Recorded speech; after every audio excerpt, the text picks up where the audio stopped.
Halo sahabat Merdeka, berjumpa dengan saya Lulu Handayani dalam Top News Kamis 24 Oktober 2024. Berita pertama, Presiden Prabowo Subianto secara tegas meminta para menteri berani mencopot para pejabat yang bikin susah rakyat. Berita kedua, Mahkamah Agung membatalkan vonis bebas terdakwa kekerasan Ronald Tanur. Rapat Kabinet Perdana Presiden Prabowo Subianto mengejutkan para menteri dan kepala lembaga negara Kabinet Merah Putih di Istana Kepresidenan Rabu kemarin. Dalam rapat, Prabowo Subianto menyinggung terkait sikap banyak pejabat yang membuat rakyat sulit dan merasa kebal hukum. Suasana tegang menyelimuti rapat Kabinet Perdana yang dipimpin oleh Presiden Prabowo Subianto. Prabowo dalam rapat menegaskan kepada para menteri untuk bekerja keras demi rakyat. Ia bahkan mengancam bakal mencopot PNS dan pejabat yang kinerjanya buruk. Prabowo dalam rapat juga mempersilahkan jajaran kabinet keluar pemerintah jika tidak mendukung program makan bergizi untuk anak dan ibu hamil. Ada pembicaraan oleh rakyat kita bahwa birokrasi pemerintah kita sering mempersulit, bukan mempermudah keperluan rakyat. Bahkan ada yang mengatakan kalau bisa dibikin sulit, kenapa dibikin mudah? Ya, ini saya minta menteri-menteri sekarang, mari kita lebih berani, mari kita lebih tidak ragu-ragu untuk memberi pelayanan yang terbaik kepada rakyat kita. Jangan ragu-ragu kalau saudara tidak puas dengan pejabat-pejabat di bawah Anda, laporkan, segera kita ganti. Begitu banyak orang yang mau mengabdi. Hakim Agung Yanto menjelaskan terkait penangkapan 3 hakim Pengadilan Negeri Surabaya pada Rabu kemarin. Ketiga hakim tersebut dinyatakan terjerat gratifikasi dari kasus yang menjerat Ronald Tanur, anak mantan anggota DPR Edward Tanur. Adapun ketiga hakim tersebut yakni Erintuah Damanik, Bangapul, dan Heru Hanindio. Ketiganya diduga menerima suap gratifikasi dari kasus yang menjerat Ronald Tanur.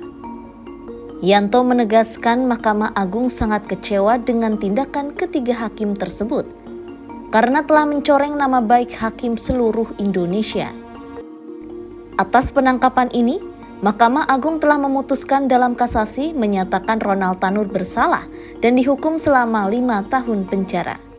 Kejaksaan Agung melalui tim penyidik Jaksa Agung Muda Bidang Tindak Pidana Khusus, Jampitsus, telah melakukan penggeledahan dan penangkapan terhadap 3 orang oknum hakim pada Pengadilan Negeri Surabaya. Adapun 3 orang oknum hakim yang diamankan tersebut berinisial ED, HH, dan M di Surabaya.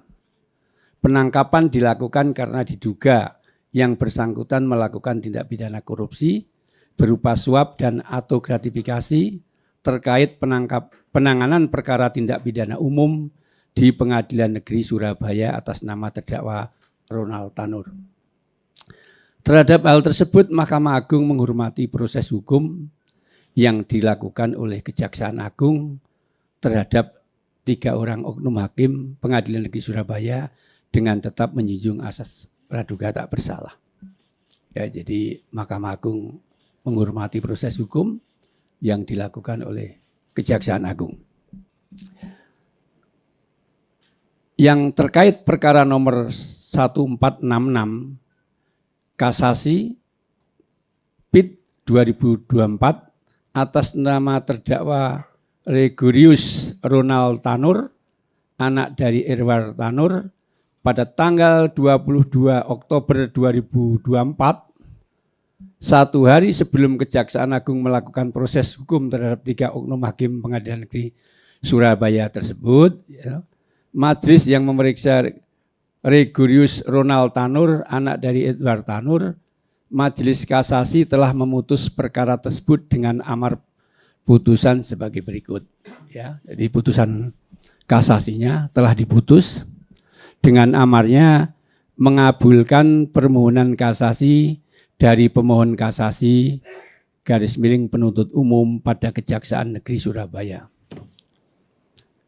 Kemudian membatalkan putusan Pengadilan Negeri Surabaya nomor 454/PIT-B 2024/PN Surabaya tanggal 24 Juli 2024 tersebut. Kemudian mengadili sendiri, 1. Menyatakan terdakwa Gregorius Ronald Tanur, anak dari Edward Tanur, telah terbukti secara sah dan meyakinkan bersalah melakukan tindak pidana penganiayaan yang mengakibatkan mati. 2. Menjatuhkan pidana kepada terdakwa oleh karena itu dengan pidana penjara selama 5 tahun. Demikian informasi kali ini bersama saya, Lulu Handayani. Simak berita lainnya hanya di merdeka.com.